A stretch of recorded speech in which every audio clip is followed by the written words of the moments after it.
Alright, we're going to set up Fightcade2 and the FB Neo emulator within Fightcade2 specifically for Street Fighter 3 Third Strike. Keep in mind this video has been recorded at the beginning of 2021, so if you're watching this in the future, some of this stuff may have changed. I would look for a updated guide or video if that's the case. Alright, so I'm going to try to keep this under 10 minutes, so I may glaze over some stuff. But for the most part, it's pretty straightforward. So we're going to go to Fightcade.com, click on the download link to download the client, and if you haven't done so already, at the top of the page you want to click on register and register an account. This account will be used to log into the client. It'll also keep track of your replays of all the games you play online, and if you are doing ranked games, it'll keep track of your current rank within each channel. Go ahead and run the installer here. Hit OK on the default path. I strongly recommend you use the default path of documents. People run into issues if it's in some other random locations. It should be fine in your documents or your desktop or a secondary drive that's not your system drive, but just avoid putting it somewhere like your program files, because it gets into issues with permissions and all that stuff. So just to avoid any complications, keep that the default. So after it installs the Fightcade files, it's going to ask us to install the DirectX SDK runtime. If you're not sure whether or not you have this, obviously run it. I already know I have it, so I'm going to hit no. And we're going to get two icons, Fightcade 1 and Fightcade 2. This actually includes both versions. We're not going to use Fightcade 1, it's the older version. I'm just going to delete that shortcut, and I'm going to delete the setup file. Before I run this the first time, I'm actually going to set up our ROM Manager with some JSON files. So if you go to Documents and then Fightcade, and then the Emulator folder, you'll notice there's an frm.exe. This is our Fightcade ROM Manager. This is used to verify whether or not you have the correct ROMs, but it can also be used to automatically download the ROMs for the specific game. But in order to do that, it needs a list of where to fetch those. That's where the JSON files come in handy. So in the link in the description should be to a JSON zip folder. We're going to download that. And we're going to extract the contents of that zip into our emulator folder. So the same folder with the frm.exe, all these JSON files should be dropped. It should look just like this. So now that we have that done, I'm going to go ahead and clean that up. I don't need the zip file anymore. And I'm going to launch Fightcade2 for the first time. It should ask us to log in here. There we go.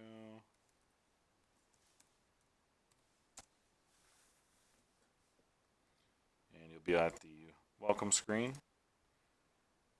On the left hand side here, we're going to go to the search. And we're going to want to add Street Fighter. It should be at the top. These are filtered by how many people are in the lobby by default.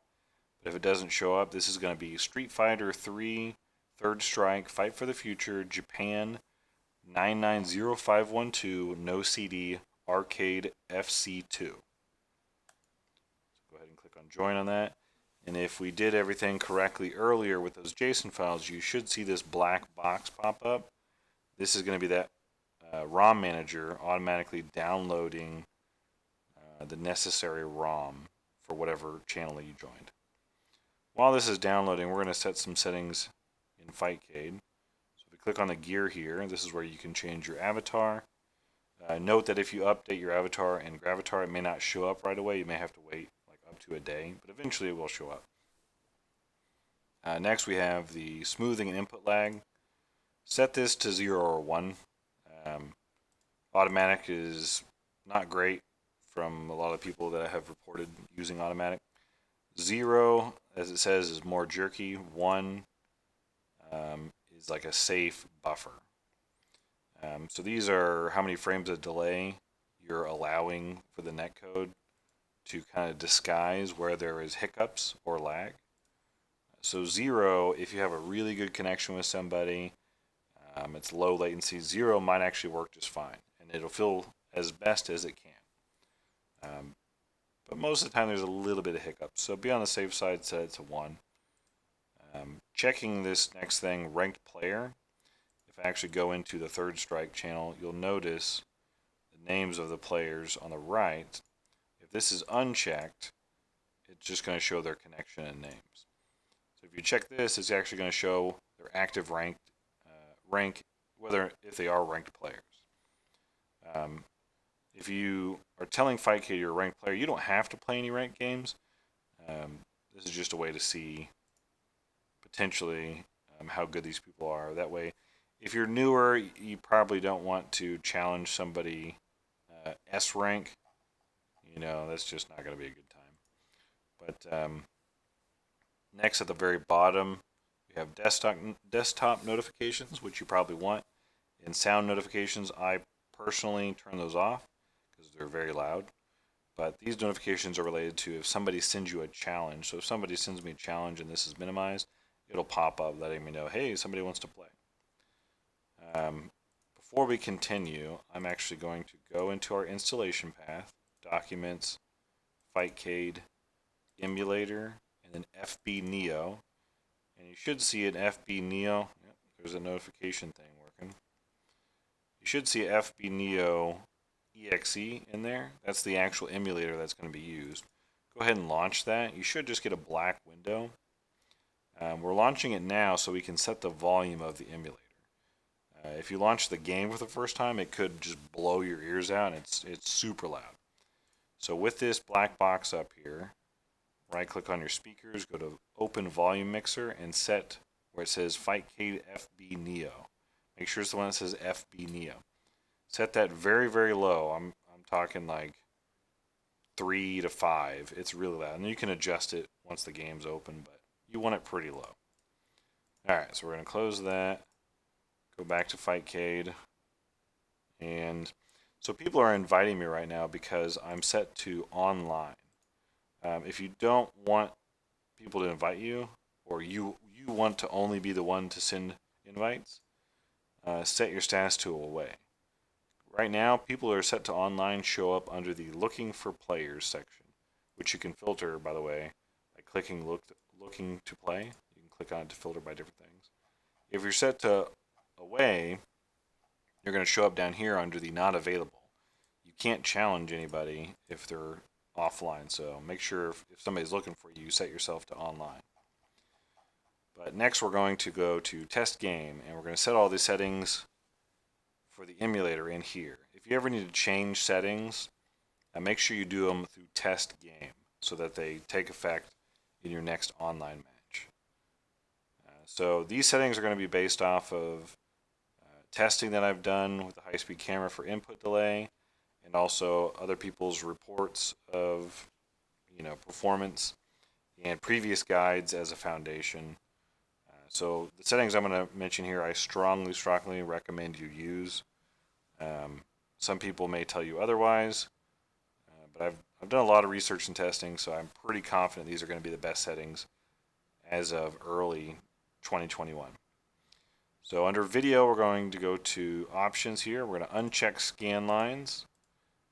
And at the very bottom under hard FX, you can actually select any of these. This is preference. I strongly recommend CRT standard. That includes some scan lines in it. That's why we disabled the other scan lines. But if you want more intense scan lines, you can enable that again. And this particular filter, the CRT standard, also includes some point filtering. So I actually changed this to linear filtering, so it's a little bit smoother on the edges without being too pixelated. In my opinion, that's a nice balance of looking clear but still kind of arcade, monitor classic.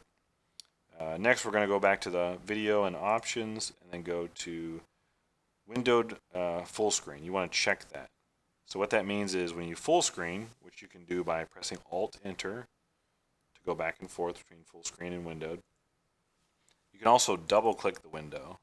So if you double click where the game is, it'll go in and out of full screen. So windowed full screen is just that. It makes it where you can alt tab a lot easier, and the performance I've actually measured on lower end machines. Performance is way better with windowed full screen instead of exclusive full screen, and it doesn't seem to affect input latency. Next, we're going to go to stretch and set that to correct aspect ratio. Then Fightcade, we're going to check the box that says show scores in unranked matches. And it does just that. Run ahead. Okay, so run ahead is meant to reduce input latency, which it does. However, I strongly recommend leaving it to disabled. The reason why is in my testing, my setup has the lowest input latency I can achieve is 2 frames. So with this enabled, I can actually get that down to like 1 frame. But in an online match, it's not consistent with run ahead enabled. With run ahead off, as long as the network is fine and I have my smoothing set to 0, if it's a good connection, it'll be a consistent 2 frame input delay. If I have run ahead on, some inputs will be 1 frame, some inputs will be 2 frames, some inputs will even be 3 to 4 frames. So in my testing, run ahead does sometimes improve input latency, but it's all over the place. It's inconsistent for me. So I recommend disabling it. If you really believe you need it, just do 1 frame. 2 frame is like most of the time it causes issues, but really just leave it disabled. Most of the rest of this stuff is going to be good on default. If you have more than 1 monitor and you want it to be full screen on a particular monitor, that's where you'll pick which monitor to use here. At the very bottom, make sure Enable VSync is unchecked and Auto Frame Skip is unchecked. Do not enable either of those. So next is audio. This is a preference thing, but I recommend under plugin options to check Use Low Pass Filter. It just makes the audio a little bit easier on your ears and sounds a little closer to the arcade original in my opinion, but again, that's preference. This next one helps with performance and possible delays in inputs latency. So under MISC, go to Options, and then set application process priority to above normal. Do not set it to high. You should never set anything to high, honestly. But just set it to above normal. That should be just fine. So that's going to be all the settings for the emulator. Now we're going to do our inputs. So under Input, go to Map Game Inputs. And let's go ahead and set Player 2 under the drop down here. Second drop down, we're going to select the preset that we want. We're going to select keyboard. And the third, we're going to hit normal and then use preset. That way, if you're ever playing by yourself or you're going to use training mode or something, you can manipulate Player 2 with the keyboard.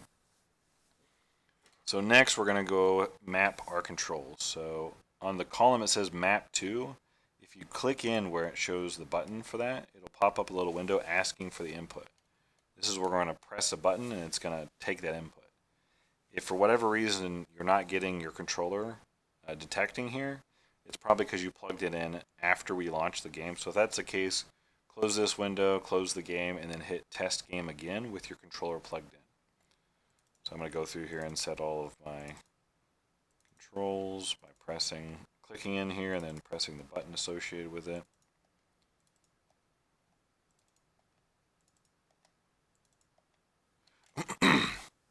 Also keep in mind at the very, very bottom is the option of mapping buttons to all 3 punches or all 3 kicks if you want that. And there's also an option to map save states and load states. That can be handy in offline mode like training, stuff like that. You can map those to extra buttons. But once you have the settings the way you want, on the drop down select Player 1 and then hit Save Preset. It's going to tell you it's saved as CPS. Then in the second box, we're going to select that CPS setting that just saved, and we're going to hit Make Default. Then hit OK on the box, and you should be all set. So just go ahead and try all your controls here while it's still open. Make sure it's working. Play arcade mode a little bit. Make sure everything feels good. If not, just run through this video again. Check the settings. But you should be all set. It seems like the buttons are working for me. So yeah, you're good to go. So all you have to do is make sure you're set online. Right click whoever you want and hit challenge, and you're off to the races. You should be fighting. That's going to be it for this video. If you're wondering You know, is there any tournaments or anything? There's actually some people I want to shout out here. So Tommy Two Steps on Twitch here. Every Monday he does a kind of a bracketed tournament that you can enter. It's just for fun. There's a lot of really awesome people involved in that. You'll definitely learn a lot just by watching it. So definitely check him out every Monday. Every Tuesday, Vinkabot has his Bruise Day Tuesdays, where he does a lobby style queue for Third Strike. Definitely check him out. He's pretty cool. So a lot of the same people from this crowd are also involved in the Tuesday thing. And then last but not least, if you're wanting somebody who just plays Third Strike and is really chill and is open to giving you information, I definitely recommend Common Sense. He's a pretty cool guy. There's a lot of other people on here as well, like Randomator. Definitely plays a decent amount of Third Strike. I mean, I could go on. There's a lot of old Street Fighter heads that are on here, and some new people like Deadlock 84. Yeah, he's pretty silly, but yeah, there's definitely between these three, they'll get y'all familiar with the Fightcade/Twitch Third Strike community. But yeah, that should be it. If you have any questions, post them in the comments.